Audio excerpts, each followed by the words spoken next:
तो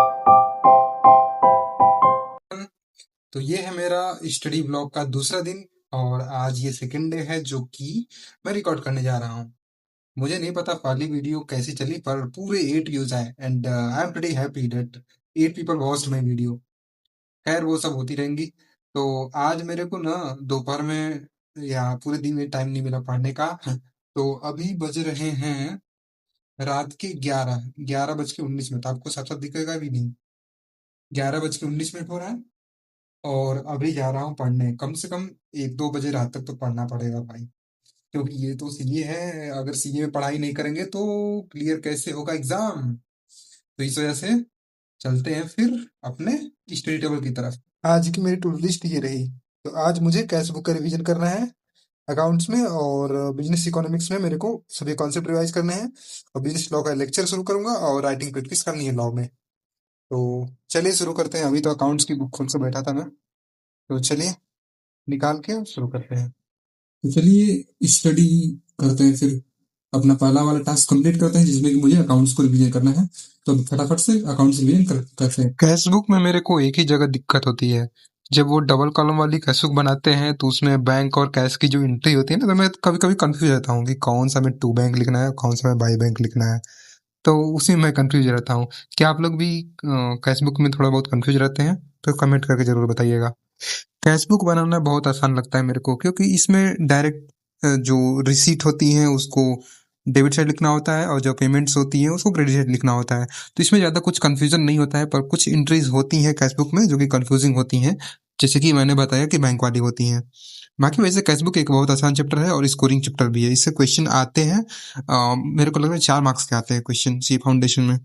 cash book बाकी subsidiary book से बिल्कुल ही अलग होती है, क्योंकि इसमें रिसीट और पेमेंट केवल लिखना होता है। और सब सब्सिडरी बुक जैसे कि सेल्स बुक हो गया, परचेज बुक हो गया या परचेज रिटर्न बुक हो गया, इन सब में क्रेडिट ट्रांजेक्शन रिकॉर्ड करने होते हैं। इसमें जो रियल कैश जाता है वो नहीं रिकॉर्ड किया जाता है। मैंने कर लिया है अकाउंट्स रिवाइज। जितने पुराने वाले चैप्टर्स थे जैसे कि जनरल हो गया, लेजर हो गया और सब्सिडरी बुक्स हो गया। सब्सिडरी कैश बुक तो सब्सिडरी बुक में ही आता है, परंतु मैंने उसका कैश बुक अलग से रिवाइज करा है उसको। ठीक है, तो मैंने करे हैं कुछ क्वेश्चन सॉल्व कैश बुक के।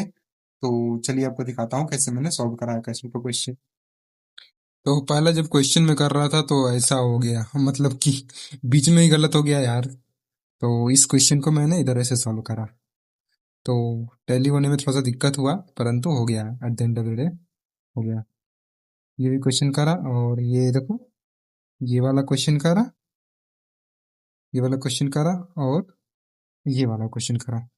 भाई कैश बुक वाले में मेरे को पेटी कैश वाला में थोड़ा सा कॉन्सेप्ट में थोड़ा सा इधर उधर होता है। बाकी ये वाला इजीली बन जाता है। ये जो होता है ना नॉर्मल कैश बुक ना, ये नॉर्मल मेरा इजीली बन जाता है। तो ये तो हो गया। अभी चलते हैं सेकंड टास्क की ओर। और सेकेंड टास्क है हमारा बिजनेस इकोनॉमिक्स रिवाइज करना। तो बिजनेस इकोनॉमिक्स चलिए फिर रिवाइज करते हैं। बिजनेस इकोनॉमिक्स में ज्यादा कुछ चैप्टर्स तो नहीं है, 1 2 चैप्टर्स ही करे हैं मैंने और वही वाला करना है। कल जैसे कि अब मैंने पढ़ा था डिमांड का चैप्टर और इलास्टिसिटी ऑफ डिमांड पढ़ा था, तो वो रिवाइज करेंगे। और कुछ मेथड्स भी हैं उसके, इलास्टिसिटी ऑफ डिमांड के कुछ मेथड्स है, 4 मेथड्स हैं आई थिंक। तो उन चारों मेथड्स को भी रिवाइज करना है अभी। आई थिंक उन चारों के क्वेश्चन करने पड़ेंगे। तो चलिए आज रिवाइज करते हैं पहले वो वाले। मेरी किसी भी सब्जेक्ट को रिवीजन करने की स्ट्रेटेजी ये रहती है कि मैं जब भी कोई भी नया नया चैप्टर पढ़ता हूँ या फिर कोई नया सब्जेक्ट पढ़ता हूँ तो मैं पहले पीछे का पूरा उसका पहले रिवीजन करता हूँ, ताकि मुझे सब याद आ जाए। इससे क्या होता है ना कि आपका रिटेंशन पावर भी बढ़ता है और मैं उसे रिकॉल करने की ट्राई करता हूँ। और साइंस में ये प्रूवन है कि अगर आप रिकॉल करके याद करने का ट्राई करेंगे तो वो जल्दी अपनी मेमोरी में फिट होगा। तो मैं भी यही रिकमेंड करूंगा आप लोगों को कि ऐसे ही याद किया कीजिए। ये मेरे लिए तो बहुत वर्क करता है। बाकी आप लोग कैसे रिवाइज करते हो कमेंट करके जरूर बताना। तो मैंने कर लिया है खत्म रिवीजन बिजनेस इकोनॉमिक्स का, और अभी बज रहे हैं रात के 2। भाई साहब आंखों में बहुत तेज नींद आ रही है यार। आंखें एकदम खुल नहीं पा रहा, मैं इतनी तेज नींद आ रही है। और फिर भी अभी अभी अपन लोग का टास्क बचा है। अभी लॉ रिवाइज करना है। तो चलिए लॉ निकाल के रिवाइज करते हैं फिर। ये मैंने निकाल लिया है लॉ। और चलिए गाँव रिवाइज करते हैं आगे। जब मैंने लॉ का रिवीजन शुरू किया तो भाई बहुत तेज नींद आ रही थी। बीच बीच तुम में तो मैं सो भी रहा था क्योंकि 2 बजे से पार हो रहा था और मैं दिन भर का थका हुआ था और मेरे को बहुत जबरदस्त वाली नींद आ रही थी। ऐसा लग रहा था जैसे कि मैं टेबल पे ही गिर जाऊंगा, इतना तेज नींद आ रही थी। पर फिर भी मैंने कंटिन्यू रखा रिवीजन करना और रिवीजन करते करते फाइनली मैंने बिजनेस इकोनॉमिक्स का वो भी रिवीजन कंप्लीट कर लिया। ये रिवाइज परंतु भाई साहब मेरी हालत बहुत खराब थी यार। मतलब बहुत तेज नींद आ रही थी। तो आज का टू डू लिस्ट में चार चीजें थी जिसमें से केवल मेरी तीन चीजें कंप्लीट हो पाई। आइए आपको टू डू लिस्ट दिखाता हूँ। मेरी ये 3 चीज़ें कंप्लीट हो गई। पहला तो मैंने रिवाइज कर लिया कैश बुक और फिर कॉन्सेप्ट भी रिवाइज कर लिया बिजनेस इकोनॉमिक्स का। और नहीं नहीं स्टार्ट तो नहीं करा मैंने, लेकिन बिजनेस लॉ लॉ को मैंने स्टार्ट तो नहीं करा, मैंने इसको रिवाइज करा है।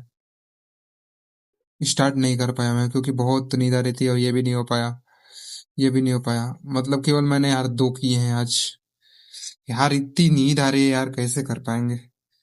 तो गाइस रात के बज रहे हैं 2:30 और मेरी आंखों देख सकते हो आप, लाल लाल हो चुकी हैं सोए बिना, क्योंकि आज थोड़ा सा दोपहर का थका था मैं, मतलब दिन भर का थका था मैं, तो आज चलता हूँ सोने।